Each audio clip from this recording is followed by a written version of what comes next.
हरे कृष्णा कृष्णा कृष्णा हरे हरे हरे राम राम राम हरे हरे हरे कृष्णा कृष्णा कृष्णा हरे राम राम राम हरे हरे हरे कृष्णा कृष्णा कृष्णा हरे राम राम राम हरे कृष्णा कृष्णा कृष्णा हरे राम राम राम हरे हरे कृष्णा कृष्णा कृष्णा हरे राम राम राम हरे कृष्णा कृष्णा कृष्णा हरे राम राम राम हरे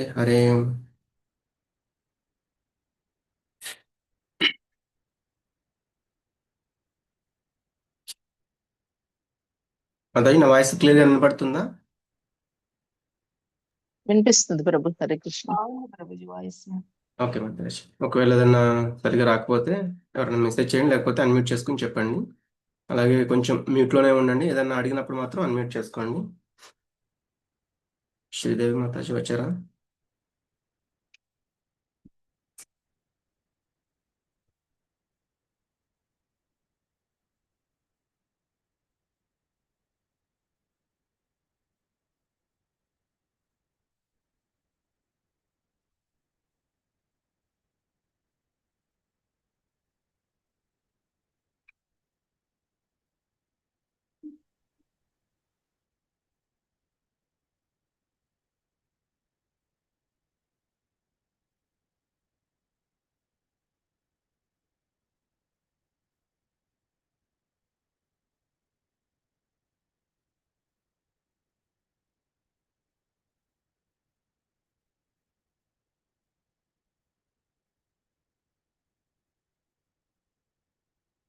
హరే కృష్ణ అందరికీ. ఓం అజ్ఞానతిమిరాంధస్య జ్ఞానాంజనాశలాకయా చక్షురున్మిళితం యేన తస్మై శ్రీగురవే నమః. శ్రీచైతన్యమనోభీష్టం స్థాపితం యేన భూతలే స్వయం రూపः కదా మహ్యం దదాతి స్వపదాంతికం. వందేహం శ్రీగురో శ్రీయుతపదకమలం శ్రీగురూన్ వైష్ణవాంశ్చ శ్రీరూపం సాగ్రజాతం సగణ రఘునాథాన్వితం తం సజీవం సాద్వైతం సావధూతం పరిజనసహితం కృష్ణ చైతన్యదేవం श्री राधा कृष्ण पादान् सह गणललिता श्री विशाखान्वितांश्च नमो ओं विष्णुपादाय कृष्णप्रेष्ठाय भूतले श्रीमते भक्तिवेदान्त स्वामिनिति नामिने नमस्ते सारस्वते देवे गौरवाणी प्रचारिणे निर्विशेष शून्यवादी पाश्चात्य देशतारिणे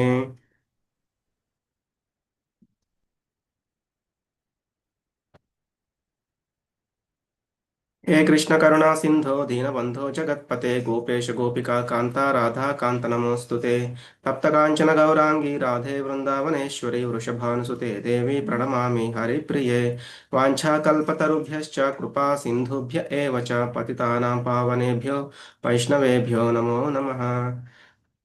जय श्री कृष्ण चैतन्य प्रभु नित्यानंद श्री अद्वैत गदाधर श्रीवासादि गौर भक्त वृंदा हरे कृष्ण कृष्ण कृष्ण हरे हरे राम राम राम हरे हरे कृष्ण कृष्ण कृष्ण हरे राम राम राम हरे।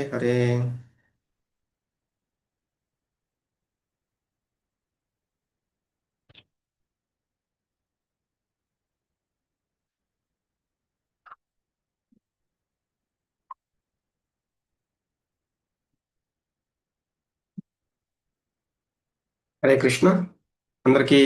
18 రోజులు భగవద్గీత అవగాహన క్లాసుల తర్వాత లెవెల్ 2 అంటే మనం భగవద్గీతని ఇంకొంచెం వివరంగా అర్థం చేసుకోవడానికి ప్రయత్నం చేద్దాము. అందులో భాగంగా మొదటి రోజు అర్జున విషాద యోగము, భగవద్గీత చాప్టర్ 1. దీన్నే observing the armies on the battle field of Kurukshetra అంటే సైనికుల యొక్క పరిశీలన, అంటే సైనిక పరిశీలన, అలాగే అర్జున విషాద యోగము అని కూడా ఈ అధ్యాయానికి పేరు.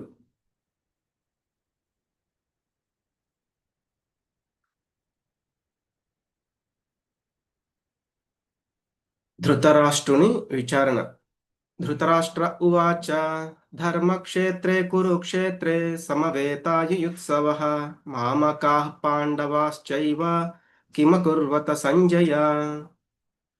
ధృతరాష్ట్రుడు పలికెను, ఓ సంజయ, ధర్మక్షేత్రమైన కురుక్షేత్రంలో నా పుత్రులు మరియు పాండుపుత్రులు యుద్ధానికి సన్నద్ధమై సమావేశం అయిన తర్వాత ఏమి చేస్తున్నారు? ఇక్కడ సంజయుణ్ణి అడుగుతున్నారు. ముఖ్యంగా మనం ఈ భగవద్గీత అనేది ఏంటి, ఒక గురు శిష్య పరంపర, అంటే ప్రామాణికమైన గురు శిష్య పరంపరలో ఉన్న వారి ద్వారా మాత్రం వినాలి. అప్పుడే ఎలా అయితే కృష్ణుడు అర్జునుడికి చెప్పాలి అనుకుంటున్నారో అలాగే మనకు అది అర్థమవుతుంది అనమాట, అర్థం చేసుకోగలుగుతాము. లేకపోతే భగవద్గీతను మనం అర్థం చేసుకోలేము. అలాగే శాస్త్రాల్లో ఉన్న సారం మొత్తం అర్థం చేసుకున్న వాళ్ళు గురువులు, కాబట్టి దాన్ని మనకి అర్థమయ్యేలాగా వాళ్ళు చెప్పగలుగుతారు, దాన్ని మనం అలా అర్థం చేసుకోగలుగుతాము. ఎందుకంటే ఇది ఉపనిషత్తుల యొక్క సారం, గీతాసారం అని చెప్తారు. కాబట్టి ఉపనిషత్తులను మనం అర్థం చేసుకోవాలి అంటే అది చాలా కష్టంతో కూడుకున్నది అనమాట. కాబట్టి మనం దాన్ని సరళంగా ఎవరైతే గురువులు మనకి వివరంగా వివరిస్తూ ఉంటారో వారి ద్వారా మనం దీన్ని చూడవచ్చు అన్నమాట. అలాగే భగవంతుడు సమస్త మానవాళి కోసము కురుక్షేత్రంలో ఈ తత్వశాస్త్రాన్ని అర్జునుడికి చెప్తున్నట్లుగా మనందరికీ కూడా దానిని వివరించడం జరిగింది. ఉదాహరణకి మనం అందరం ప్రసాదం తినడానికి వెళ్ళామనుకోండి, అక్కడ ఏమవుతుంది, ఒక ధృతరాష్ట్రుడు ఇక్కడ ఆయన అడుగున్న క్వశ్చన్ ఎట్లా ఉంది, ధర్మక్షేత్రమైన కురుక్షేత్రంలో నా పుత్రులు మరియు పాండుపుత్రులు యుద్ధానికి సన్నద్ధమై తర్వాత ఏం చేస్తున్నారు అని. అంటే మనం ఎలా అయితే ఇప్పుడు క్రికెట్ ఆడడానికి వెళ్ళిన వాళ్ళు క్రికెట్ ఆడతారు, లేదు ప్రసాదం తీసుకోవడానికి వెళ్ళిన వాళ్ళు ప్రసాదం తీసుకుంటారు. అంతేగాని ప్రసాదం తీసుకోవడానికి వెళ్ళిన వాళ్ళు అక్కడ క్రికెట్ ఆడరు, లేదంటే క్రికెట్ గ్రౌండ్లో క్రికెట్ ఆడుతూ ప్రసాదం గురించి అట్లా ఇక్కడ ఏంటి ఆయన యొక్క డౌట్స్ అన్నమాట ఇవి. అంటే ఎలా అయితే తన పుత్రులు ఎలా ఉన్నారు అని వ్యామోహంతో ఆయన చాలా మదన పడుతున్నాడు, చాలా బాధపడుతున్నాడు అనమాట. అందుకే కురుక్షేత్రము అనేది చాలా ధర్మక్షేత్రము అని కూడా ఆయన చెప్తున్నారు మళ్ళీ. ఎందుకు అంటే అక్కడ ధర్మం మాత్రమే, ఇప్పుడు ఎలా అయితే ప్రసాద హాల్లో ఎలా అయితే ప్రసాదం తీసుకుంటాము, క్రికెట్ గ్రౌండ్లో ఎలా అయితే క్రికెట్ ఆడుతూ ఉంటారు, అలాగే ఆ ధర్మక్షేత్రము అక్కడ ధర్మం మాత్రమే గెలుస్తుంది. కాబట్టి అది ఆయనకి తెలుసు అనమాట. అందుకే ఆయన ఈ యొక్క ప్రశ్నని సంజయుని అడుగుతూ ఉన్నారు. ఎందుకు అంటే అక్కడ ఆ ధర్మక్షేత్రము అది ఎలా అయింది అంటే, పరశురాముడు ఎప్పుడైతే క్షత్రియులని ఒక 21 సార్లు ఈ భూప్రపంచం మొత్తం దండయాత్రలాగా చేస్తూ ఎవరైతే అధర్మపరులైన ఆ క్షత్రియులు ఉన్నారో వాళ్ళందరినీ అంటే వాళ్ళందరినీ వధిస్తారనమాట.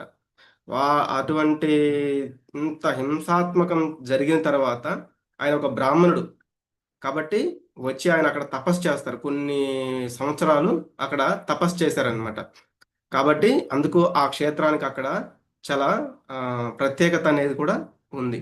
అంత హింస చేసిన తర్వాత ఆయన మళ్ళీ అక్కడ తపస్సు చేశారు కాబట్టి. అలాగే దేవతలు కూడా చెప్తారు, ఇది ధర్మక్షేత్రము, అక్కడ ధర్మం మాత్రమే నిలుస్తుంది. ఎందుకు అంటే మనం కూడా చూస్తూ ఉంటాం, ప్రతి ఒక్క క్షేత్రానికి కూడా ఏదో ఒక స్థల పురాణం అనేది ఉంటూ ఉంటుంది. ఏదో ఒక ప్రతి క్షేత్రానికి కూడా ఆ స్థలానికి సంబంధించి ఏదో ఒక పురాణం అనేది ఉంటూ ఉంటుంది. ఎగ్జాంపుల్గా చూస్తే మనం కూడా ఏం చేస్తూ ఉంటాము, మందిరాలకి టెంపుల్స్కి వెళ్తూ ఉంటాము. అక్కడికి వెళ్ళినప్పుడు మనం ఎలా ఉంటాము, సత్వగుణంలో ఉంటాం అన్నమాట.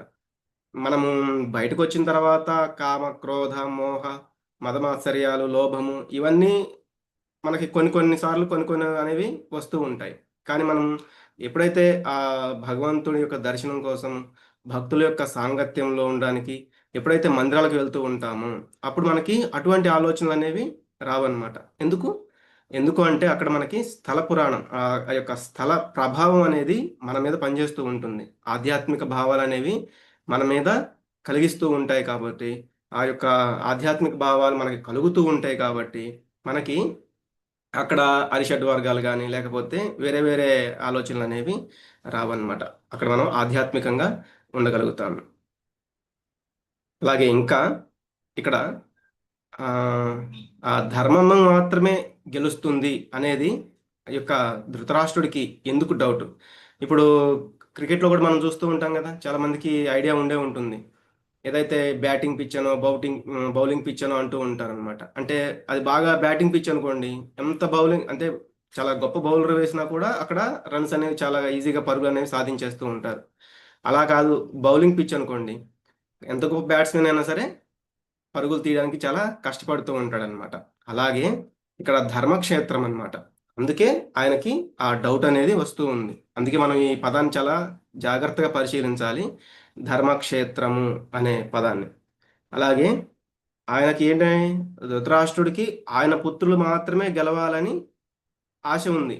కానీ వాళ్ళు నిలబడ్డ స్థానం మాత్రం ధర్మానికి సహకరిస్తుంది. కాబట్టి అతనికి తెలుసు అది చాలా కష్టము అని బాధపడుతున్నాడు. మనం ఇంతకు ముందే చూసాము, ఆయన ధృతరాష్ట్రుడు సంజయుడిని అడుగుతున్నారు. తన యొక్క కార్యదర్శి ఆయన సంజయుడు. అలాగే ఆయన వ్యాసదేవుడికి శిష్యుడు కూడా. కాబట్టి ఈ యొక్క ఆ ధర్మక్షేత్రమైన కురుక్షేత్రంలో వీళ్ళందరూ అక్కడ ఉన్నారు కదా, కలుసుకున్నారు కదా, యుద్ధం చేయడానికి వెళ్ళారు కదా. కాబట్టి ఆ ఆ కుతూహలం, ఆ యొక్క ఆరాటం, అలాగే ఆ, కొంత భయము, బాధ, వీటన్నిటినీ కలుపుకుని ఆయన అడగడం జరిగింది. కాబట్టి ఆ, ఆ, అక్కడ నా పుత్రులు, అలాగే ఆ పాండురాజు పుత్రులు, ఎందుకు పాండురాజుని వేరు చేశాడు? అందుకే ఇక్కడ మనం చూస్తే మామకాహ అనే పదం కూడా చాలా ఆ, ముఖ్యమైనదన్నమాట. ఎందుకు అంటే మామకాహ అంటే నా పుత్రులు అని. ఆ, అందరూ ఒక రకంగా చూస్తే అందరూ కూడా కౌరవులే.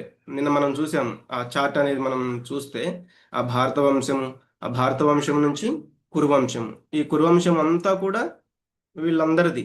కానీ ఆయన అక్కడ ఏం చేస్తున్నాడు, పాండవాశ్చైవ అంటే పాండురాజు యొక్క తనయులు అని అంటున్నారనమాట. ఇంకా మనం చూస్తే ఈ ధృతరాష్ట్రుడికి అందరూ చెప్తూ ఉంటారనమాట, నువ్వు రాజు కదా అని, మరి నీ కొడుకుని ఆపొచ్చు కదా ఈ యుద్ధం జరగకుండా, ఎంతో కొంత నష్టమైతే జరుగుతుంది కదా ఈ యుద్ధం వల్ల. కాబట్టి అతను ఒక్కడే యుద్ధాన్ని కోరుకుంటున్నాడు, మిగతా వాళ్ళందరూ కూడా ఈ యుద్ధం కోరుకోవట్లేదు. మరి మీరు చెప్పొచ్చు కదా మీ కొడుక్కి అని అంటారు. కానీ ఆయన చెప్తారు, నాకు ఆపాలని ఉంది, కానీ ఏం చేయను, నా పుత్రుడు నా మాట వినడు అని అంటూ ఉంటాడు అనమాట. నేను నిస్సహాయుణ్ణి, నా మాట వినడు అని అంటూ ఉంటాడు. అతను సింహాసనం మీద కూర్చున్నాడు, ఆ హస్తినాపురం యొక్క సింహాసనం మీద కూర్చుని ఆయన ఏం చెప్తున్నాడు, నేను ఏమీ చేయలేని నిస్సహాయుణ్ణి, నా చేతిలో ఏమీ లేదు. అంటే అది ఎలా ఉంటుంది, వినటానికి కూడా మనకి చాలా హాస్యాస్పదంగా ఉంటుందన్నమాట. ఆఖరికి కృష్ణుడు ఎప్పుడైతే ఆ శాంతి రాయభారానికి వచ్చారో, అప్పుడు ఆయన కూడా చెప్తారు, ఓ ధృతరాష్ట్ర, నీ కొడుక్కి నువ్వైనా చెప్పు ఈ జరగబోయే యుద్ధం ఆపమని, లేదంటే మళ్ళీ అక్కడ అంత అంత హింస అనేది జరుగుతుంది ఆయన హెచ్చరిస్తారనమాట. అప్పుడు కూడా ఆయన అదే సమాధానం చెప్తాడు. అప్పుడు కృష్ణుడు అంటారు, ఓ పెద్దలారా, అందరూ వింటున్నారు కదా, ఈ హస్తినాపురానికి సంబంధించిన రాజు ఏమంటున్నాడు, నా పుత్రుడు నా మాట వినడం లేదు, నేను ఏమీ చేయలేకపోతున్నాను అని ఒక రాజసింహాసనంలో కూర్చున్న రాజు చెప్తున్నాడు అని కృష్ణుడు కూడా అక్కడ అందరికీ అర్థమయ్యేలాగా చెప్తారనమాట. కానీ ధృతరాష్ట్రుడికి ఇదంతా ఎలా వచ్చింది, అటాచ్మెంట్, పుత్ర వ్యామోహం అన్నమాట. మోహం అనే దానివల్ల ఏంటి, పవర్ఫుల్గా ఉండే వాళ్ళు కూడా పవర్లెస్గా అయిపోతూ ఉంటారు. అంతా కూడా పుత్ర వ్యామోహం వల్ల. అలాగే మనం చూస్తాము, ఇది ద్రోణాచార్యుడు. ద్రోణాచార్యుడు కూడా గొప్ప గురువు, కానీ ఒక పుత్ర వ్యామోహం వల్ల ఆయన కూడా పవర్ఫుల్ పర్సన్, కానీ ఆయన కూడా పవర్లెస్ అయిపోతాడు. యుద్ధరంగంలో ఎప్పుడైతే ఆ యుధిష్ఠిరుడు అశ్వత్థామ హతహ అంటాడో అప్పుడు ఆయన నిశ్శేషుడైపోతాడు అనమాట. ఎందుకు, అది కూడా అటాచ్మెంట్ వల్ల. అలాగే కుటుంబం పట్ల, పుత్రుల పట్ల, మనందరికీ కూడా అటాచ్మెంట్ అనేది ఉంటుంది, అదేమీ తప్పు కాదు. కానీ దానివల్ల ఎప్పుడైతే భక్తిలో, లేకపోతే భగవంతుని యొక్క సేవలో మనం జారిపోతామో అది పనికిరాదు. భగవంతుడితో సంబంధంలో ఉంటూ అందరినీ అందులో మనం ముందుకు తీసుకెళ్ళగలిగితే ఆ అటాచ్మెంట్ అనేది మంచిదే అవుతుంది, అది ఇబ్బంది కలిగించదు. కానీ వారు భక్తిలో పురోగతి పొందకుండా అదంతా వారి యొక్క ఇంద్రియ భోగాల కోసం చేసుకుంటూ ఉంటే అది మంచిది కాదు అని మనం దీన్ని బట్టి అర్థం చేసుకోవాలి. ఇందా చూసాం కదా, వీళ్ళందరూ కూడా కౌరవులే, కానీ మామకాహ అనే పదంతో ఆయన విడదీసి మాట్లాడుతున్నారు. ఒక రకంగా చెప్పాలంటే ఒక రాజ్యంలో ఉండే ఆ, పిల్లలందరూ కూడా రాజుకి పుత్రులతో సమానంగా చూసుకోవాలి ఆయన, కానీ సొంత తమ్ముడి పుత్రులనే ఆయన వేరు చేసి మాట్లాడుతున్నారు. అంటే ఆయన ఒక శారీరకంగానే అంధుడు కాదనమాట ఆయన. ఒక రకంగా చెప్పాలంటే మానసికంగా కూడా ఆయన అంధుడిగా ఇక్కడ ఆ, మనం చూడవచ్చు. అలాగే అతడు ఎవరిని అడుగుతున్నారు? సంజయుడు. మరి సంజయుడు ఎలా చూడగలుగుతున్నాడు? ఇక్కడే కూర్చున్నాడు అంతఃపురంలోనే, ధృతరాష్ట్రుడితో పాటే కూర్చున్నాడు. కానీ సంజయుడు వ్యాస మహర్షి ఇచ్చిన ఆ దివ్య చక్షుల ద్వారా, దివ్య దృష్టి ద్వారా ఇదంతా చూసి ఆ ధృతరాష్ట్రుడికి చెప్పగలుగుతున్నారనమాట. ఇది ఎలా సాధ్యం మరి? మనకి ఇప్పుడున్న రోజుల్లో అది ఒక సీసీ కెమెరానో లేకపోతే ఆ, ఇటువంటివి మనకు కనపడకుండా ఏదైనా సీసీ కెమెరాలు పెట్టడం, లేదా ఆ, ఒక మొబైల్లో వీడియోలు తీయడం, ఇటువంటి వాటి ద్వారా సాధ్యమవుతుంది. కానీ ఆ రోజుల్లోనే ఇది సాధ్యమైంది. ఇది సైన్స్కి దొరకని విషయాలు ఇట్లాంటివి చాలా ఉంటాయి అన్నమాట. మనకు ఒకసారి అనిపిస్తూ ఉంటుంది, ఎవరో మనల్ని వెనక నుండి చూస్తున్నారు, లేకపోతే మనల్ని ఎవరో వెనక నుండి పిలుస్తున్నారు అని మనం వెనక్కి తిరిగి చూస్తామన్నమాట. చాలా సందర్భాల్లో అంటే మనకున్న ఆ సిక్స్త్ సెన్స్, అంటే మనకి అనిపించింది అక్కడ ఎవరో ఒకళ్ళు మనకు తెలిసిన వాళ్ళే ఉంటారు. అంటే వాళ్ళు పిలవకపోయినా మనకి పిలిచినట్లు అనిపిస్తూ ఉంటుంది. అంటే ఇవన్నీ కూడా ఏంటి, మరి సైన్స్ తెలిసిన వాళ్ళని అడిగామనుకోండి, వాళ్ళు కూడా దానికి కారణం చెప్పలేరు. ఎందుకంటే ఇదంతా కూడా కొన్ని మనకి ఆ, భగవంతుని ద్వారా వచ్చే ఒక శక్తి లాంటిది అనమాట. అలాగే అక్కడ సంజయుడికి కూడా వారి యొక్క గురువు ద్వారా ఆ ఆ అవకాశము అనేది అక్కడ లభించింది. అదంతా కూడా ఆయన యొక్క గురువు ద్వారా ఆ దివ్య దృష్టితో ఆయన చూడగలుగుతున్నారు. ఇంకా లాస్ట్ పదంలో ఏం చెప్తున్నారు? కిం అకుర్వత సంజయ, అంటే అక్కడ యుద్ధం చేస్తానికి వెళ్ళారు కదా, ఏం చేస్తున్నారు అని. దీనికి ఆ సంజయుడు ఆన్సరు 18వ అధ్యాయంలో చెప్తారనమాట. ఎత్ర యోగేశ్వర కృష్ణ ఎత్ర పార్థో ధనుర్ధర తత్ర శ్రీర్విజయో భూతి ధ్రువ నీతిర్మతిర్మమ. అంటే అక్కడ ఎక్కడైతే యోగేశ్వరుడైన శ్రీకృష్ణుడు ఉంటాడో, ఎక్కడైతే ధనుర్ధారి అయిన అర్జునుడు ఉంటాడో, అక్కడ విజయము లక్ష్మీదేవి ఉంటుంది. కాబట్టి నీ పుత్రులు విజయం సాధించలేరు, ఇక యుద్ధంలో మరణిస్తారు అని ఆయన చెప్పడం జరుగుతుందన్నమాట.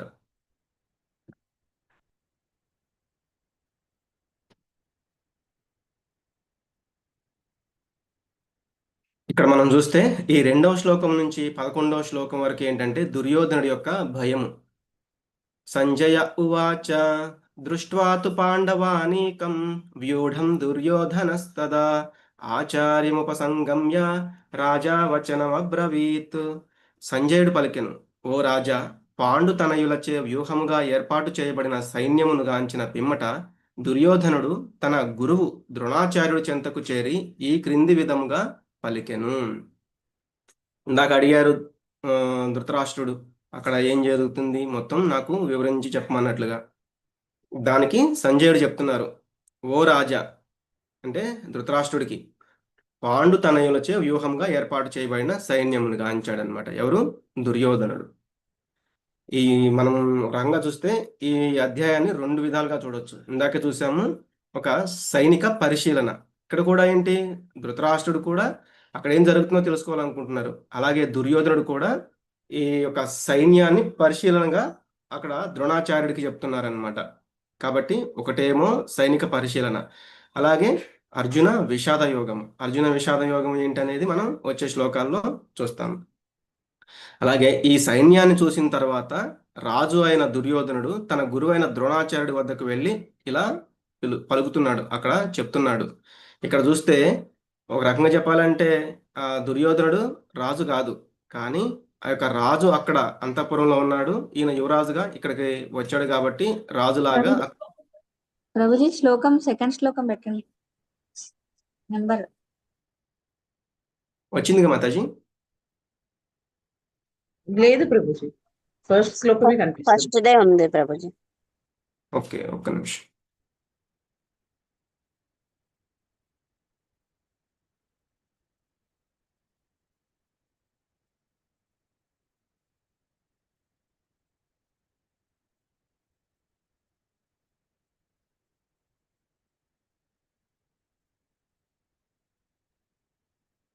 ఓకే మాతాజీ, ఇప్పుడు వచ్చిందా మాతాజీ? లేదు ప్రభుజీ.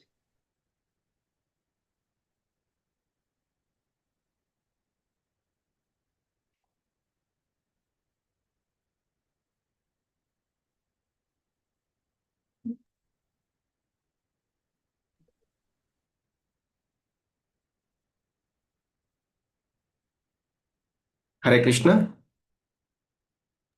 వచ్చింది ప్రభు. ఓకే, కాబట్టి ఇక్కడ మనం చూస్తే భీష్ముడు సేనాధిపతిలాగా ఉన్నాడు, కానీ దుర్యోధనుడు ఏం చేశాడు? ద్రోణాచార్య వద్దకు వెళ్ళారనమాట. వెళ్ళి అక్కడ చెప్తున్నారు, ఇక్కడ ఈ యొక్క ఈ పాండు తనయులచే ఆ వ్యూహంగా ఏర్పాటు చేయబడిన సైన్యాన్ని చూసి దుర్యోధనుడు ద్రోణాచార్యుడి చెంతకు చేరి ఏం చెప్తున్నారు?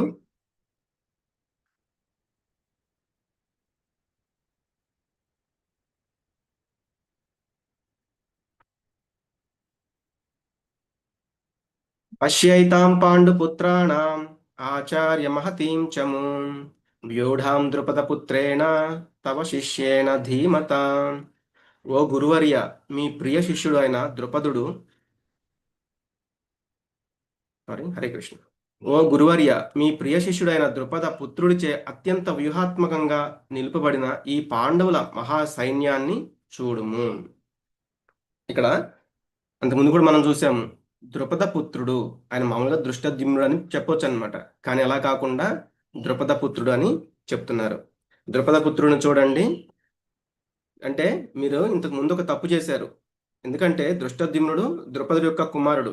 ఎటువంటి కొడుకు అంటే ద్రోణాచార్యుణ్ణి చంపడం కోసం నాకు ఒక పుత్రుడు కావాలి అని యజ్ఞం చేస్తే ప్రత్యక్షంగా ఆ అగ్నిగుండంలో నుంచి యుక్త వయసులో నుంచే వచ్చిన వాడనమాట ఆ దృష్టద్యుమ్నుడు.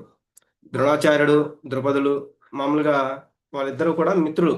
అయితే భరద్వాజుని యొక్క ఆశ్రమంలో వాళ్ళు శిష్యరికం చేస్తున్నప్పుడు అప్పుడు క్షత్రియుడు కాబట్టి ద్రుపదుడు చెప్తారనమాట, ఓ మిత్రుడా, తర్వాత ఏదైనా నా నుంచి నీకు ఏదైనా అవసరం అనిపిస్తే నువ్వు నా దగ్గరికి మొహమాటం లేకుండా వచ్చి అడగొచ్చు, నేను నీకు సహాయం చేస్తాను అని. సరే, ఇద్దరికి ఆ యొక్క విద్యాభ్యాసం అయిపోతుంది. ఎవరి రాజ్యాలకి వాళ్ళు, అంటే ఎవరి స్థలాలకి వాళ్ళు వెళ్ళిపోతారు. ద్రుపదుడేమో క్షత్రుడు కాబట్టి రాజ్యాన్ని పాలిస్తూ ఉంటాడు. ద్రోణాచార్యుడు బ్రాహ్మణుడు కాబట్టి ఆయన విద్యలు నేర్పిస్తూ ఆయన ఉంటూ ఉంటారు. అయితే ఎప్పుడైతే తన కొడుకు అశ్వత్థామకి ఆహారం, అంటే ఆహారం ఇవ్వడానికి కూడా సరిగా స్తోమత లేదు, అప్పుడు అతని యొక్క భార్య చెప్తుంది, మీ యొక్క మిత్రుడు గొప్ప రాజు కదా, అక్కడికి వెళ్ళి ఏదైనా అడిగితే మనకి ఏదైనా గోవులు ఇస్తాడు, తద్వారా మనం కొంత ఇటువంటి ఏ ఇబ్బందులు లేకుండా మనం జీవించవచ్చు కదా అని. సరే, భార్య మాట గురించి ఆయన వెళ్ళడం జరుగుతుంది. అప్పుడు ద్రుపదుడిని ఆ రాజ్యంలో కలుసుకుంటారు.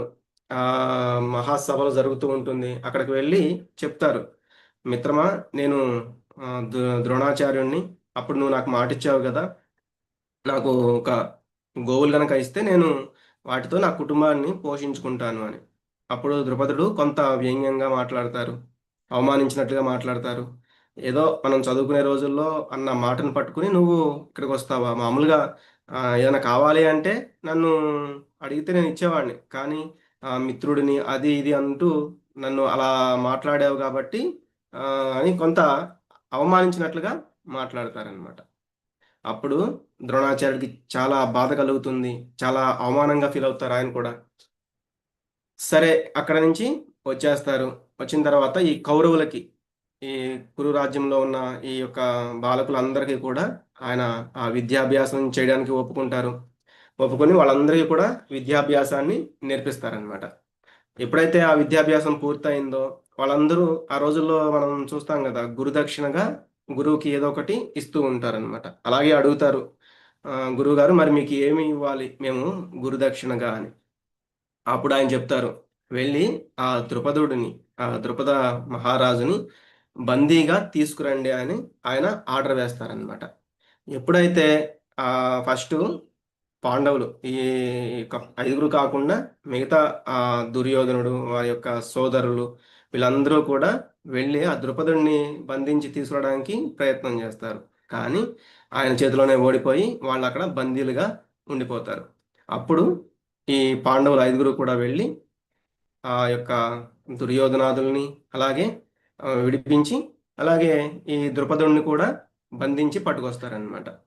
అప్పుడు ద్రోణాచార్యుడు ఆయనకి జరిగిన అవమానం అంతా కూడా ఇక్కడ తీర్చుకున్నట్లుగా, నా యొక్క శిష్యుల చేతిలోనే నువ్వు ఓడిపోయావు, అప్పుడే నువ్వు ఇంకా అంటే ఆ, వ- సగం చచ్చినట్లే. కాబట్టి ఈ యొక్క రాజ్యాన్ని ఒక అర్ధరాజ్యం నీకు ఇస్తున్నాను, వెళ్ళి రాజ్యం చేసుకో, నువ్వు ఒక క్షత్రియుడు కదా, నువ్వేమి వేరే పనులు చేయలేవు కదా అన్నట్లుగా కొంత వ్యంగ్యంగా అవమానించినట్లుగా మాట్లాడి ఆయన్ని పంపించేస్తారనమాట.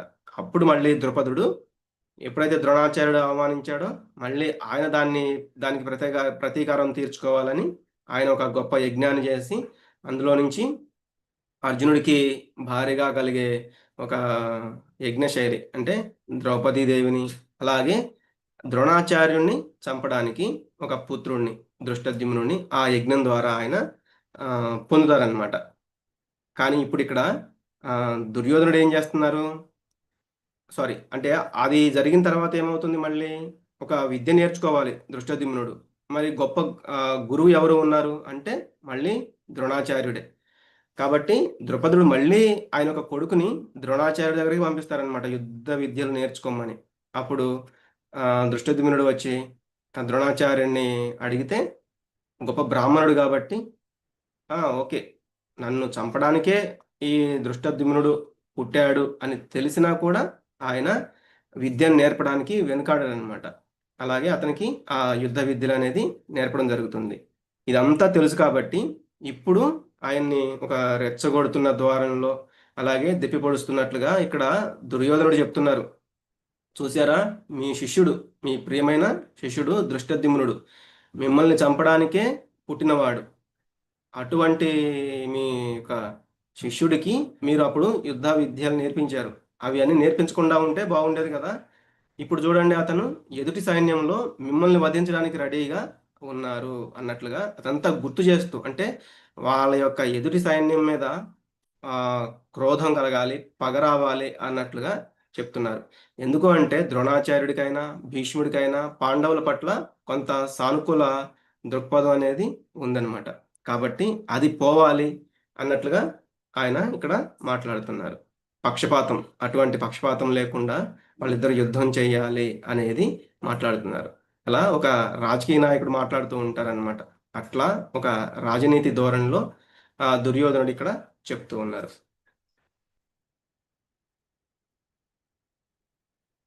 అత్ర శూరా మహేశ్వాస భీమార్జున సమాయుధి యుయుధానో విరాటశ్చ ద్రుపదశ్చ మహారథః. ఈ సైన్యమునందు భీమార్జునతో సమానముగా యుద్ధము చేయగల శూరులైన ధనుర్ధరులు పెక్కురుగలరు. యుధానుడు, విరాటుడు, ద్రుపదుడు మొదలగు వారు అటువంటి మహాయోధులు. ఇక్కడ ఆ ఎదుటి పాండవుల యొక్క సైన్యం గురించి చెప్తూ ఉన్నారనమాట. ఆ పక్కన భీముడు ఉన్నాడు, అర్జునుడు ఉన్నాడు, వాళ్ళిద్దరు కూడా గొప్ప వీరులు అనమాట. వాళ్ళిద్దరితో సమానంగా యుద్ధం చేయగల వాళ్ళు ఇంకా అటువైపు చాలా మంది ఉన్నారు. వాళ్ళలో యుధానుడు, విరాటుడు, ద్రుపదుడు మొదలైన వారు ఉన్నారన్నట్లుగా వాళ్ళందరూ మహాయోధులు అని చెప్తున్నారు. అలాగే ఇంకా దృష్టకేతుశ్చేకితానః కాశీరాజశ్చ వీర్యవాన్ పురుజిత్ కుంతి భోజశ్చ శైబ్యశ్చ నరపుంగవః.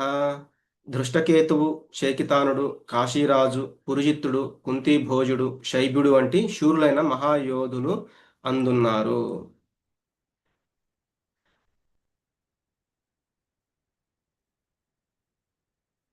యుధామన్యుశ్చ విక్రాంతః ఉత్తమౌజాశ్చ వీర్యవాన్ సౌభద్రో ద్రౌపదేయాశ్చ సర్వ ఏవ మహారథాః.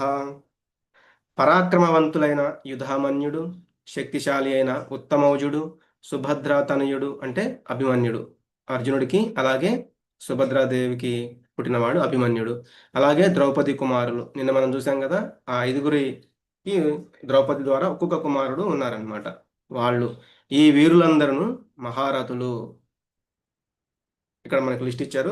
ద్రౌపది కుమారులు ఉపపాండవులు అంటారు వీళ్ళని. ప్రతివింధ్యుడు, శృతస్సోముడు, శృతకర్ముడు, శతానీకుడు, శృతసేనుడు అన్నమాట. వీళ్ళందరూ కూడా ఉన్నారు అని చెప్తున్నారు. అంటే ఈ యొక్క అభిమన్యుడు అలాగే ఈ యొక్క ద్రౌపది దేవి కుమారులు అంటే ఆ 6 కూడా ఉన్నారు అని చెప్తున్నారు. అస్మాకం తు విశిష్టాయే తాన్ని బోధ ద్విజోత్తమ నాయకా మమ సైన్యస్య సంజ్ఞార్థం తాన్ బ్రవీమితే. ఓ బ్రాహ్మణోత్తమ, నా సేనా బలమును నడుపుటకై ప్రత్యేకంగా యోగ్యులనట్టి నాయకులను గూర్చి మీ కొరకై నేను తెలియజేశాను. మళ్ళీ అక్కడ గుర్తు చేస్తున్నారు, ఓ బ్రాహ్మణోత్తమ అంటే ఇక్కడ దుర్యోధనుడికి అనుమానం వచ్చింది.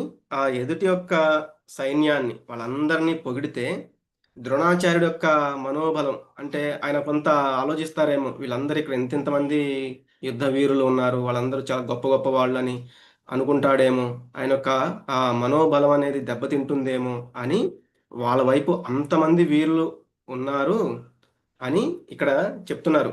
ఇక్కడ మనం ఒక విషయం గమనించాలి.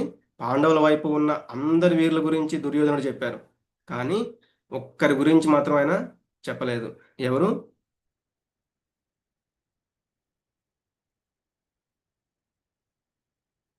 మనం ఇంతకుముందు శ్లోకాల్లో చూస్తే ఆయన చాలా మంది గురించి వివరించారు, కానీ ఒకరి గురించి ఆయన అసలు వివరించలేదన్నమాట. కృష్ణుడి గురించి ప్రభుజీ, హరే కృష్ణ, కృష్ణుడి గురించి. ఎస్ మాతాజీ. ఆయన అక్కడ ఉన్న వీరులు, వీళ్ళు వాళ్ళు మహారథులు, అందరూ గొప్ప గొప్ప వీరులు, భీముడితో అలాగే అర్జునుడితో సమానంగా యుద్ధం చేయగల వాళ్ళు ఇట్లా చెప్పారు, కానీ ఆయన ఒక్కరి గురించి మాత్రం చెప్పలేదు. ఎవరి గురించి అంటే కృష్ణుడి గురించి. ఎందుకు? ఆయన ఆయుధం పట్టణం చెప్పారు, అలాగే అర్జునుడికి ఒక రథసారథిలాగా ఉన్నారనమాట. కాబట్టి ఆయన ఆ విషయాన్ని చాలా తేలిగ్గా తీసుకున్నారు. ఎందుకు? ఒక రకంగా చెప్పాలంటే దుర్యోధనుడు కూడా ఈ భౌతికవాదులకి ఒక ప్రతీక లాంటి వాడు అనమాట. ఎందుకు? అటువంటి వాళ్ళు ఏంటంటే వాళ్ళ యొక్క శక్తి, వాళ్ళ యొక్క సామర్థ్యాల మీద నమ్మకంతో భగవంతుణ్ణి గుర్తించరు. వాళ్ళు అసలు లెక్కలోకి కూడా తీసుకోరు. పెద్ద పెద్ద ప్లాన్లు వేసేస్తూ ఉంటారు. నేను అలా చేయాలి, నేను ఇలా చేయాలి అని పెద్ద పెద్ద ప్లాన్లు వేసేస్తూ ఉంటారు. కానీ ఒక్క క్షణం, ఒక్క నిమిషం మనం ఏదైతే చేయాలి అనుకుంటున్నామో భగవంతుడు అందులో ఏదైనా ఒక చిన్న, లేకపోతే భగవంతుడు జస్ట్ ఒక అంతరాయం కలిగిస్తే అదంతా కూడా తారుమారైపోతుంది అనమాట. అంటే రివర్స్ అయిపోతుంది అనమాట. అదొక్కటి దుర్యోధనుడు గమనించలేకపోయాడు. ఎలా అయితే ఎగ్జాంపుల్గా ఇప్పుడు సపోజ్ ఒక సింగర్స్ వాళ్ళు ఉన్నారు, వాళ్ళు ఆ రోజు ఒక పాట పాడాలి కాబట్టి ఆ రోజు ఏదైనా చెయ్యాలి అనుకుంటే సపోజ్ వాళ్ళ యొక్క గొంతు అది ఆ టైంకి పని చేయలేదు అంటే బాగా జలుబు చేసిందో లేకపోతే ఏదో ఒక ప్రాబ్లం వచ్చింది అనుకోండి, వాళ్ళు ఆ గొంతు సహకరించలేకపోతే వాళ్ళు ఏమి చేయలేరు అనమాట. అలాగే దుర్యోధనుడు కూడా వారి వైపు ఎంత సైన్యం ఉంది, అంత సైన్యం ఉంది, మన వైపు కూడా సైన్యం ఉంది కాబట్టి వాటి మీద దృష్టి పెడతారు, ఇదంతా చెప్తారు, కానీ భగవంతుడు అక్కడ ఉన్నాడు అనే భావన అతనికి లేదు. ఎలా అంటే జయద్రథుడు, ఎప్పుడైతే జయద్రథుడు మనం యుద్ధంలో ఆ సన్నివేశాలు వచ్చినప్పుడు అందరికీ తెలిసిందే కదా, ఆ అర్జునుడు ఆ జయద్రథుడిని సంహరిస్తాను అంటారు. ఎలా అయితే ఆ జయద్రథుడు ఆ రోజు ఒక బలంగా ఆయనకి వరం ఉండడం వల్ల ఆయన ద్వారా అభిమన్యుడు చంపబడతాడు అనమాట. ఇది తెలిసిన అర్జునుడు ఒక శబ్దం లాగానే చేసేస్తారు, ఈ రోజు నేను ఆ జయద్రథుడిని చంపేస్తాను, లేకపోతే అంటే సంహరించేస్తాను, లేకపోతే నేను ఆత్మహత్య చేసేసుకుంటాను, అంటే నేను ఈ యుద్ధంలో ఇంకా పాల్గొన్నట్లుగా మాట్లాడేస్తారనమాట.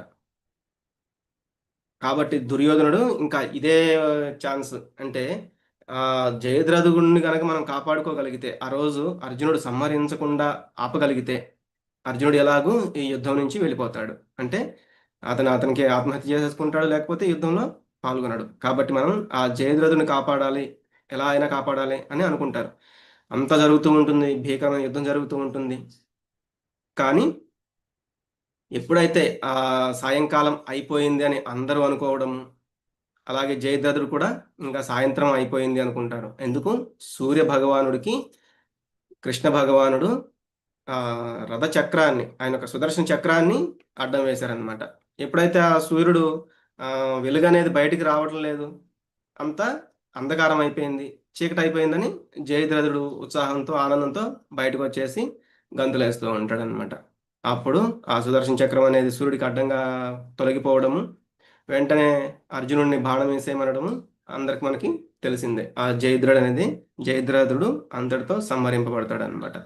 అంటే భగవంతుడు తలుచుకుంటే ఏదైనా జరుగుతుంది. కానీ ఇక్కడ దుర్యోధనుడు ఆ నారాయణీ సేనని నమ్ముకున్నారు.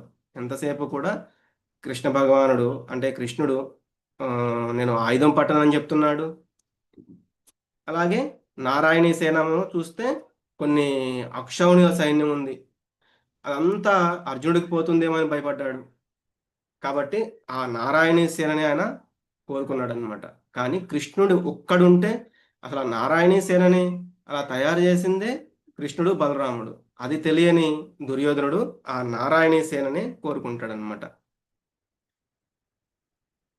ఇంకా ఇక్కడ ఏం చెప్తున్నారు, మీ కొరకై నేను అంటే ఇంకా మన నా సేనా బలం నడుపుటకై ప్రత్యేకంగా యోగ్యులైన నాయకుల గురించి మీ కొరకై నేను తెలియజేసేదను. వాళ్ళ వైపు ఉన్న వాళ్ళందరి గురించి చూసాం కదా, ఇప్పుడు మన వైపు ఉన్న వారి గురించి కూడా చెప్తాను, వినమని చెప్తున్నారు. భవాన్ భీష్మశ్చ కర్ణశ్చ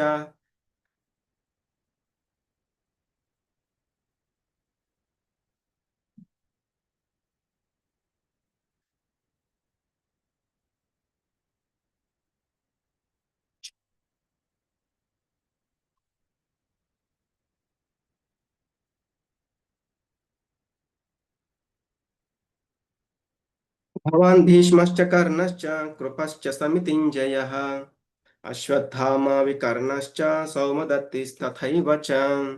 యుద్ధమునందు ఎల్లప్పుడును విజయమును సాధించు మీరు, భీష్ముడు, కర్ణుడు, కృపుడు, అశ్వత్థామ, వికర్ణుడు మరియు సోమదత్తుని తనయుడైన భూరిశ్రవుడు వంటి వారు మన సైన్యమునందు ఉన్నారు. ఎల్లప్పుడూ విజయాన్ని సాధించే మీరు ద్రోణాచార్యుడి గురించి చెప్తున్నారు. అలాగే భీష్ముడు, ఇంకా కర్ణుడు. ఒక రకంగా చెప్పాలంటే అప్పటికి కర్ణుడు యుద్ధరంగంలో లేడు, కానీ తెలివిగా కర్ణుడు మన వైపు ఉన్నాడని చెప్తున్నాడు. త్వాం అంటే మీరు, అలాగే భవాన్ అంటే మీరు కూడా. అంటే అక్కడ లేని కర్ణుడి గురించి చెప్తున్నారు. అలాగే ఆయన్ని పొగుడుతూ అంటే మీరు గొప్ప ప్రతిభావంతులు, మీరు గొప్ప యుద్ధం చేయగల వాళ్ళు అన్నట్లుగా చెప్తున్నారనమాట. భవాన్ భీష్మశ్చ, కాబట్టి మీరు కూడా ఉన్నారు, భీష్ముడు ఉన్నారు అని చెప్తున్నాడు. అంటే ద్రోణుడిని పొగుడుతున్నారు, ద్రోణాచార్యుడిని. అంటే ఎప్పుడైనా సైన్యం నడిపించే సేనాపతి పేరు చెప్పాలి, కానీ ఇక్కడ ద్రోణాచార్య పేరు చెప్తున్నారు. ఎందుకంటే ఒక బ్రాహ్మణుడిగా ఆయనకి విలువ ఇస్తూ అలాగే ద్రోణాచార్య ముందు చెప్తున్నారు. అలాగే క్షత్రియుడు ఎవరు, భీష్ముడు అనమాట. అలాగే వీళ్ళందరి పేర్లు చెప్తూ ద్రోణాచార్యుడు ఏమన్నా ఇట్లా ద్రోణాచార్య గురించి చెప్పడము, అలాగే భీష్ముడి గురించి చెప్పడము, ఇదంతా వింటున్న మిగతా వాళ్ళందరూ ఫీల్ అవుతారేమోనని ఇంకా మిగతా వాళ్ళందరి గురించి కూడా చెప్తున్నారు. ఇట్లా మన సైన్యం నందు వీళ్ళందరూ కూడా ఉన్నారు అని చెప్తున్నారు అనమాట. ఒక రకంగా చెప్పాలంటే ఇక్కడ కర్ణుడు యుద్ధంలో లేరు. ఎందుకు, భీష్ముడు ఎప్పుడైతే ఈ యుద్ధరంగంలో నుంచి వెళ్ళిపోతారో అప్పుడే నేను ఈ యుద్ధరంగంలో అడుగు పెడతాను అని ఆయన రాలేదు. ఎందుకంటే ఆయన ఎప్పుడు కూడా ఈ వీళ్ళందరూ ఎందుకు, నేను ఒక్కడనే వాళ్ళందరినీ పాండవులందరినీ కూడా సంహరించేస్తానని ఆయన గొప్పలు పలుకుతూ ఉంటాడు. అది నచ్చని భీష్ముడు ఎప్పుడు కూడా కర్ణుడిని అంటూ ఉంటాడు, నువ్వు వాళ్ళని అంటే అసలు అర్జునుడి పాండవులందరి సంగతి ఎందుకు, అర్జునుడితో ఒక్కసారైనా గెలిచావా అని ఆయన్ని చెప్తూ అంటే ఆయనకు చెప్తూ ఉంటారనమాట. అది నచ్చని కర్ణుడేమో నేను ఈ యుద్ధంలోనే ఉండను, ఎప్పుడైతే ఈ భీష్ముడు ఇక్కడ ఉండడో అప్పుడు నేను వచ్చి యుద్ధం చేస్తాను అని చెప్తాడనమాట. అంటే భీష్ముడు ఉన్నంత వరకు నేను ఈ యుద్ధ రంగంలోకి రాను అని. ఎప్పుడు దుర్యోధనుడికి కర్ణుడి మీద నమ్మకం అనమాట. ఒక రకంగా చెప్పాలంటే కర్ణుడు ఉన్నాడన్న నమ్మకంతోనే ఈ యుద్ధం అనేది కూడా దుర్యోధనుడు పెట్టుకుంటాడు. కానీ భీష్ముడితో చెప్పలేడు, మీరు లేకపోయినా పర్లేదు కర్ణుడిని పెట్టుకుని నేను యుద్ధం చేయగలను అని. ఎందుకు అంటే ఏమన్నా కొంచెం అటు ఇటు కనుక అయ్యిందంటే తర్వాత భీష్ముడిని పిలిస్తే ఆయన యుద్ధానికి రాడనమాట. కానీ కర్ణుడి మీద నమ్మకం ఉంది ఈయనకి. అందుకని కర్ణుడిని ఈ భీష్ముడికి కొంత ఇబ్బందిగా ఉంది మీరు అంటే కర్ణుడు ఉండడం వల్ల, కాబట్టి కర్ణుడు వెళ్ళిపోయినా పర్లేదు, మళ్ళీ ఎప్పుడైతే పిలుస్తామో అప్పుడు వస్తాడు. కాబట్టి కర్ణుడినైనా ఆ యుద్ధరంగంలో లేకపోయినా పర్లేదు కానీ భీష్ముడు కావాలి అనుకుంటాడు. ఎందుకంటే భీష్ముడు ఎంత ఆ, బలంగా యుద్ధం చేయగలడో దుర్యోధనుడికి తెలుసు అనమాట. అన్యే చ బహవః శూరా మదర్థే త్యక్త జీవితాః నానా శస్త్ర ప్రహరణాః సర్వే యుద్ధ విశారదాః. నా కొరకు తమ జీవితములను త్యాగము చేయుటకు సిద్ధపడి ఉన్న వీరులు ఇంకను పలువురు కలరు. వారందరూ పలు విధములైన ఆయుధములను దాల్చిన వారు మరియు యుద్ధ నిపుణతను కలిగిన వారును అయి ఉన్నారు. ఇక్కడ మనకి ఆయన ఏం చెప్తున్నారు, ఇక్కడ ఒక పదం చూస్తే త్యక్త జీవితాః అంటే వారి యొక్క జీవితాలని ఆ, త్యాగం చేయడానికి సిద్ధపడి ఉన్నారు. ఒక రకంగా చెప్పాలంటే ఆయన అనుకోకుండా ఆ, ఆ మాట అనేసారేమో. అంటే ఒక ఆ, మేము అంటే మనం ఓడిపోతాము అన్నట్లుగా. ఇక్కడ ఆచార్యులు ఏం చెప్తారు అంటే ఈ శ్లోకంలో ఆ, ప్రత్యక్షంగా అంటే స్వయంగా దుర్యోధనుడే త్యక్త జీవితాహ అనే పదాన్ని, అంటే నా కోసం జీవితం త్యాగం చేయడానికి వీళ్ళందరూ ఇక్కడికి వచ్చారు అని అంటున్నాడు. అంటే సరస్వతీదేవే ఒక రకంగా చెప్పాలంటే ఆ యొక్క దుర్యోధనుడి నోటి ద్వారా, దుర్యోధనుడి వాక్కు ద్వారా ఈ యొక్క ఆ పదము పలికించిందేమో అంటారనమాట. ఎందుకు పాండవుల వైపు అందరూ చనిపోయినా పర్లేదు, ధర్మం గెలవాలి అన్నట్లుగా ఉన్నారు. కానీ ఈ యొక్క కౌరవుల వైపు ఎవరైతే యుద్ధం చేయడానికి వచ్చారో వాళ్ళందరూ వాళ్ళ యొక్క ఇష్టంతోనూ రాలేదు, లేదా ఆ, ధర్మంని నిలబెట్టాలని రాలేదు. ఒక రకంగా చెప్పాలంటే ఓన్లీ దుర్యోధనుడి కోసం మాత్రమే వచ్చారు. అంటే ఈ యొక్క యుద్ధం వీళ్ళు గెలిస్తే, కౌరవులు గెలిస్తే దుర్యోధనుడు మాత్రమే అక్కడ ఆనందించేది. కానీ అటువైపు గెలిస్తే ధర్మం నిలబడుతుందన్నమాట. అది ఆ, దుర్యోధనుడికి అర్థం కావడం లేదు. అలాగే వాళ్ళందరూ కూడా ఒకవేళ ఇక్కడ ఈ యుద్ధరంగంలో చనిపోతే దేవాది దేవుడి సమక్షంలోనే వాళ్ళందరూ కూడా వాళ్ళ యొక్క ఆ దేహాలని త్యజించినట్లు. కాబట్టి వాళ్ళకి అది కూడా ఒక అదృష్టం లాగా మనం చూడొచ్చు. అపర్యాప్తం తదస్మాకం బలం భీష్మాభిరక్షితం పర్యాప్తం త్విదమేతేషాం బలం భీమాభిరక్షితం. మన సైన్య బలము లెక్కింప వీలులేనిదిగా ఉన్నది మరియు మనము పితామహుడైన భీష్మునిచే సంపూర్ణంగా రక్షింపబడుచున్నాము. కానీ భీమునిచే జాగరూకతతో రక్షింపబడుచున్న పాండవ సైన్యము పరిమితముగా నున్నది. ఇక్కడ యుద్ధంకి మనం ఒక రెండు విషయాలను చూడొచ్చు. భీష్ముడు అంటే భీష్ముడు మనసు పాండవుల వైపు ఉంది. ఎందుకు అంటే ఆయనకి ధర్మం వైపే ఉంటాడు. ఆయనకి ధర్మం అంటేనే ఇష్టం. కానీ అనుకోని కారణాల వల్ల ఇటువైపు ఉండి యుద్ధం చేయాల్సి వస్తుంది అనమాట. ఒక రకంగా చెప్పాలంటే మనస్ఫూర్తిగా ఆయన యుద్ధం చేయలేడు అధర్మం వైపు నిలబడి. కానీ ఆ విషయం దుర్యోధనుడికి తెలుసు కాబట్టి యుద్ధం జరగడానికి ముందు యుధిష్ఠిరుడు ఎదుటి పక్షంలో ఉన్న ఆ భీష్ముడి దగ్గరికి, అలాగే ద్రోణుడి దగ్గరికి, వీళ్ళ దగ్గరికి వచ్చి అడుగుతారనమాట. భీష్ముడిని అడుగుతారు ఫస్ట్, మిమ్మల్ని ఓడించాలి అంటే ఎలా, ఈ యుద్ధంలో మిమ్మల్ని ఓడించాలి అంటే ఎలా, దానికి సమయం ఉంది, ఆ సమయం వచ్చినప్పుడు నేను చెబుతాను, నేను మీకు అదే మీకు అదైతే ఆ అభయం అయితే ఇస్తానని చెప్తారు.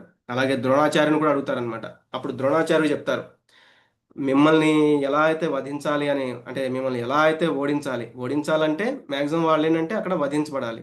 ఎలా అంటే మామూలుగా ఎవరు అయితే అంటే మిమ్మల్ని ఎలా చంపాలి అని అడుగుతున్నట్లుగా అంటే ఎవరు చెప్పరనమాట. కానీ ద్రోణాచార్యుడు చెప్తారు, నేను ఒప్పుకోని విషయము, అలాగే నేను తలుచుకోని విషయము ఏదైనా నా చెవిని గనక పడింది అంటే నేను నా శస్త్రాలని, నా ఆయుధాలని కింద పడేస్తాను. అప్పటి వరకు మాత్రం మీరు నన్ను ఆపలేరు అని ఆ ధర్మరాజుకు చెప్తారనమాట. అంటే భీముడు అంటే దుర్యోధనుడికి బాగా అసూయ. ఎందుకంటే గదతో యుద్ధం చేయడంలో వాళ్ళిద్దరికీ పోటీ ఉంటూ ఉంటుంది. అలాగే వాళ్ళిద్దరికీ గురువు ఎవరు?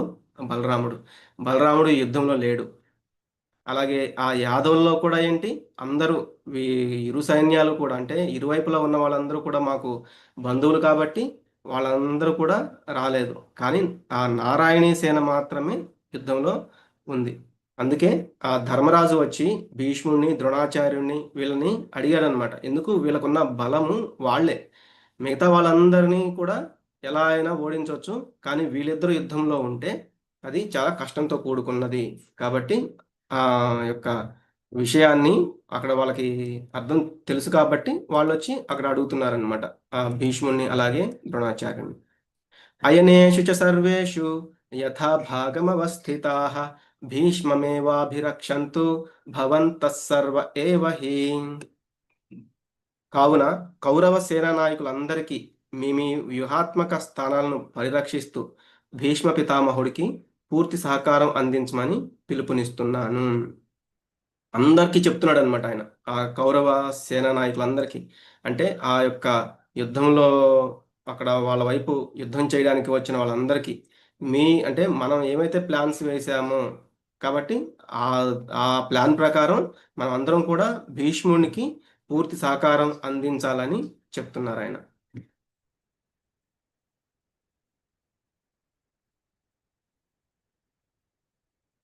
కనుక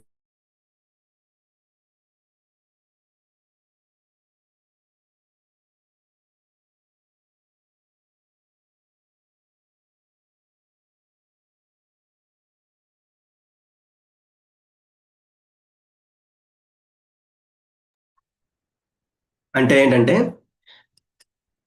ఆ, ఇప్పుడు అందరి పేరు అంటే భీష్ముడి పేరు చెప్పారు, ద్రోణాచార్య పేరు చెప్పారు.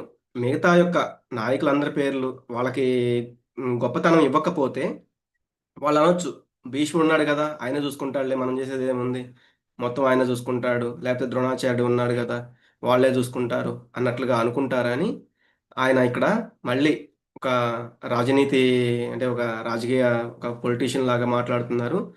మీరు మనందరం కలిసి భీష్ముడికి రక్షణ ఇవ్వాలి అంటే ఆయన వృద్ధుడు అనే అర్థంలో ఆయన పితామహుడు, అందుకే చెప్తున్నారు భీష్మమేవాభిరక్షంతు భవంతః సర్వ ఏవహి. కాబట్టి ఆ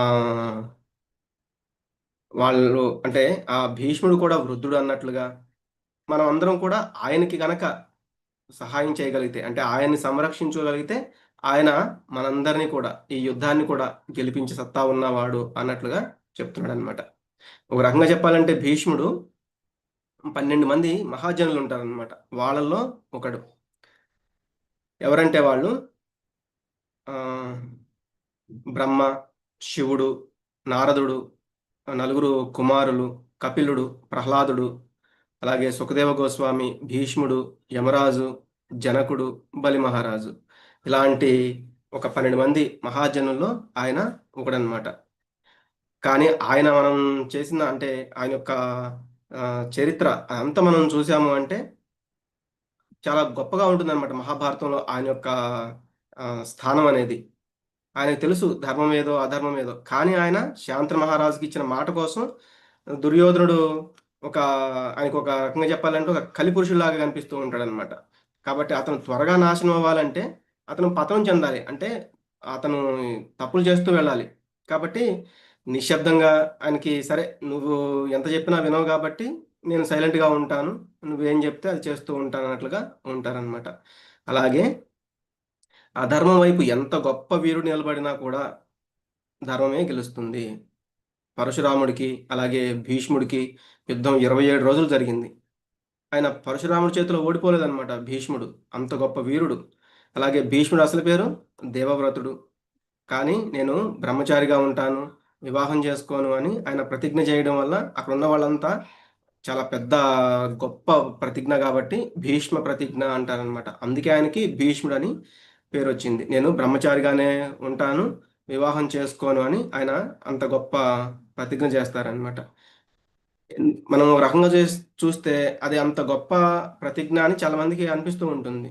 మనము భక్తిలో ఉంటూ లేకపోతే బ్రహ్మచారి కావడము అది కొంత వరకు పర్లేదు. కానీ ఆయన రాజ్యంలో ఒక క్షత్రియుడు చుట్టూ ఎప్పుడు చూసినా స్త్రీలు కనపడుతూనే ఉంటారు. అలాగే ఇంద్రియ నిగ్రహం అనేది చాలా కష్టము. ఆయన ఏమి అడవుల్లో ఉండట్లేదు, లేకపోతే భక్తిలో ఉండి భక్తి చేయట్లేదు. ఆయన భక్తిలోనే ఉన్నాడు కానీ అక్కడేమి ఆయన అడవులకు వెళ్ళిపోయి క్షత్రియ ధర్మాన్ని వదిలేసి లేడు. కాబట్టి ఒక రకంగా చూస్తే ఆయనకు అది చాలా కష్టం అనమాట. కాబట్టి అంత గొప్ప ప్రతిజ్ఞ చేశాడు కాబట్టి ఆయన్ని భీష్ముడు అని ఆయనకి ఆ పేరు వచ్చిందనమాట. ఇదంతా అయిపోయిన తర్వాత కూడా ఒకసారి ఆ శాంతన మహారాజు యొక్క భార్య అంటే ఆ, భీష్ముడిని చెప్తుందనమాట. ఎప్పుడైతే మన యొక్క ఈ కుటుంబము ఈ యొక్క ఈ వంశము వృద్ధి చెందడం ఇంకా చాలా ఇబ్బందిగా ఉంది. కాబట్టి నువ్వు వివాహం చేసుకోవాలి భీష్మ అని ఆయన్ని, నాయన నువ్వు వివాహం చేసుకో అని చెప్తుంది. నా కోసమే కదా నువ్వు ఈ యొక్క వివాహం చేసుకోకుండా నా పుత్రుల కోసమే కదా నువ్వు ఇదంతా చేశావు. ఇప్పుడు అదంతా నా గురించే కాబట్టి నేనే చెప్తున్నాను నువ్వు వివాహం చేసుకో అంటుంది. కానీ ఆయన చెప్తాడు, నేను వివాహం చేసుకోను. నేను ఆల్రెడీ ప్రతిజ్ఞ చేశాను, నేను చేసుకోను అని. అలాగే 27 సార్లు క్షత్రియుల మీద యుద్ధం చేసిన పరశురాముడితో 27 రోజులు యుద్ధం చేస్తాడనమాట భీష్ముడు. చాలా భీకరంగా ఉంటుంది వాళ్ళ యొక్క యుద్ధం కూడా. కానీ ఆయన అప్పుడు ధర్మం వైపు ఉన్నాడు కాబట్టి ఆయన ఆ యుద్ధంలో ఓడిపోడు అనమాట. ఆఖరికి పరశురాముడే ఆయన్ని మెచ్చుకుని ఆయన ఆ యుద్ధం అనేది విరమిస్తారనమాట. కానీ ఇప్పుడు అధర్మం వైపు ఉన్నాడు. ముఖ్యంగా భగవంతుడికి ఎదుటి సైన్యంలో ఉన్నాడు భీష్ముడు. ఇందాక మనం చూసాము ఏది, మనం చాలా లెక్కలు వేసేస్తూ ఉంటాం. నా దగ్గర ధనం ఉంది, ఫాలోవర్స్ ఉన్నారు, అవి ఉన్నాయి, ఇవి ఉన్నాయి, చాలా ఐశ్వర్యం ఉంది, చాలా బలగం ఉంది అని. కానీ ఎప్పుడైతే భగవంతుడికి ఆపోజిట్గా మనం ఉంటామో ఏవి ఉన్నా కూడా మనల్ని రక్షించలేవు. మన దగ్గర పైవేవి లేవు, కానీ భగవంతుడు ఉంటే మనమే గెలుస్తాం. ఆయనకి ధర్మం తెలుసు. అందుకే ధర్మరాజుకి ధర్మం బోధిస్తారు. లాస్ట్ రోజుల్లో భీష్ముడు ధర్మరాజుకి ధర్మం బోధిస్తారనమాట. చాలా మంది అంటూ ఉంటారు కదా, మనం చూస్తూ ఉంటాం యూట్యూబ్లో చెప్తూ ఉంటారు, మహాభారతం గురించి మీకు ఎవ్వరికి తెలియని విషయాలు మేము చెప్తాము. భారతం గురించి, లేకపోతే భాగవతం గురించి, లేకపోతే రామాయణం గురించి మీకు తెలియని విషయాలని, కొత్త కొత్త విషయాలని చాలా మేము తెలుసుకున్నాము అన్నట్లుగా చెప్తూ ఉంటారు. వాళ్ళకి తెలియని విషయం ఏంటంటే వాళ్ళు భక్తులు కాదు. భక్తులు కాకుండా భాగవతాన్ని, మహాభారతాన్ని వాళ్ళు ఎలా చెప్పగలుగుతారు? ఎందుకు అంటే మహాభారతంలో భగవద్గీత ఉంది. మహాభారతం చదివాము, మేము భక్తులం అవ్వలేదు అంటే అది కరెక్ట్ కాదు. దానికి అర్థమే లేదు. కాబట్టి ఈ యొక్క ఏదైతే భీష్ముడి గురించి అయినా, ద్రోణాచార్యుడి గురించి అయినా, గొప్ప గొప్ప వారి గురించి ఇదంతా చెప్పాలి. మహాభారతం గురించి అర్థం చేసుకోవాలి, భాగవతం గురించి అర్థం చేసుకోవాలంటే వాళ్ళు ముందు భక్తులు కాగలగాలి. అప్పుడు మాత్రమే వాళ్ళు దానిని వివరించగలరన్నమాట. కానీ ఈ కలియుగంలో ఏంటి మనం ఇక్కడ చూస్తున్నాము, మన దుర్యోధనుడు దుర్యోధనుడు చాలా గొప్పగా మాట్లాడుతున్నాడు, రాజనీతితో మాట్లాడుతున్నాడు, వాక్చాతుర్యం అనమాట. మనకి కలియుగంలో వాక్చాతుర్యం ఉంటే చాలు, అందరూ కూడా ఫాలో అయిపోతూ ఉంటారు. మనకి ఇంట్లో ఒక ముగ్గురు నలుగురు అన్నదమ్ములు ఉంటేనే ఒక మాట మీద నిలబడరు. కానీ ఇక్కడ దుర్యోధనుడు చూస్తే తన యొక్క వాక్చాతుర్యంతో 99 మంది సోదరుల్ని ఒకే మాట మీద ఉంచి ఆ యుద్ధానికి తీసుకురాగలిగాడు అందరినీ కూడా. అలాగే వాళ్ళందరినీ ఆ యుద్ధంలో మరణించడానికి, అంటే వాళ్ళందరూ సంహరింపబడడానికి కూడా ఆయనే కారణమయ్యాడనమాట. కాబట్టి ఎంత వాక్చాతుర్యం ఉన్నా, ఎంత రాజనీతి, ఎంత కుయుక్తులు, ఎంత మోసం చేసే ప్రవృత్తి, ఇవంతా ఎంత ఉన్నా కూడా భగవంతుడు లేకపోతే అవన్నీ 0 0 0 జీరోస్. కాబట్టి మనకి ఎన్ని అంటే అది ఆస్తి లేదు, లేకపోతే బంగ్లా లేదు, కారు లేవు, లేకపోతే మన వెనకాల ఫాలోవర్స్ లేరు, వీళ్ళందరూ లేరు, అంటే అన్ని సున్నాలన్నమాట మనకి. కానీ ఈ సున్నాలన్నిటి ముందు కూడా భగవంతుడు అనేవాడు ఒక్కటి, అంటే ఒక్కటే అనమాట అది. కాబట్టి ఈ సున్నాలన్నిటి ముందు మనం ఒకటి వేయగలిగాము అంటే కొన్ని ఎన్ని సున్నాలు పెరిగితే అంత పెరిగినట్లుగా అనమాట. అంటే లక్షలు కోట్లు పెరుగుతూనే ఉంటాయి. మనకి ఏదైతే లేవని మనం శూన్యం అనుకుంటున్నామో వాటి ముందు మనం ఒకటి పెట్టాము అంటే, అంటే ఆ భగవంతుని మనం చేర్చగలిగాము అంటే అది దానికి చాలా గొప్ప విలువ అనేది ఉంటుంది. అది మనం ఇక్కడ అర్థం చేసుకోవాలి. వాంఛాకల్పతరుభ్యశ్చ కృపా సింధుభ్య ఏవ చ పతితానాం పావనేభ్యో వైష్ణవేభ్యో నమో నమః.